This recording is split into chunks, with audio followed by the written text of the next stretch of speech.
clashes and arrests at Emory University. Campus protests over the Israel-Hamas war are happening here at home.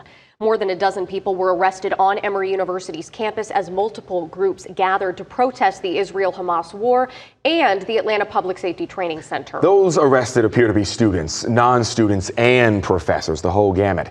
In a statement, Emory University said several dozen protesters trespassed onto the private school's campus and set up in tents in the quad. The school's police department told the group to leave and called Atlanta police and state patrol for help. Over at Kennesaw State University, students and staff plan to walk out. They, too, are demanding a permanent ceasefire in Gaza. KSU and Emory joined students at Georgia Tech and college campuses nationwide in demonstrating. Now, these protests come as Morehouse College students, faculty, and alumni voiced concern that President Joe Biden is the commencement speaker at graduation next month. They feel Biden has not done enough to end the war, which began when Hamas terrorists killed or kidnapped more than 1,200 Israelis last October. Now, across the country, hundreds of people have been arrested in Massachusetts, Texas, and California. Nancy Chin is at Columbia University, which has been a flashpoint for more than a week now. Overnight, chaos erupted as police tried to break up a pro-Palestinian encampment at Emerson College in Boston. As the latest flashpoint in a growing movement at campuses nationwide protesting Israel's war in Gaza.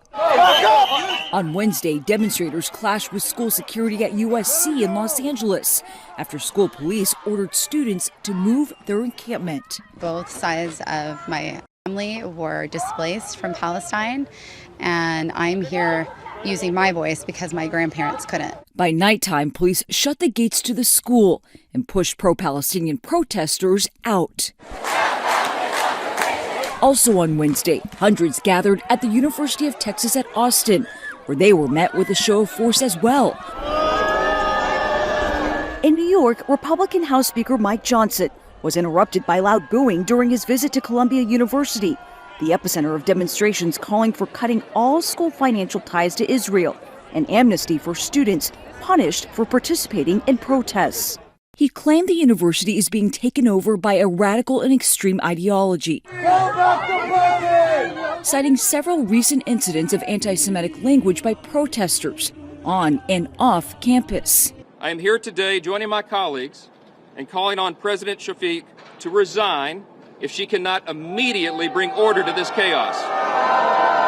The school says it's making progress in negotiations with demonstrators. We need the National Guard, law enforcement, or someone to come in here and take control. Are you calling for the National Guard to come here? Desperate times call for desperate measures.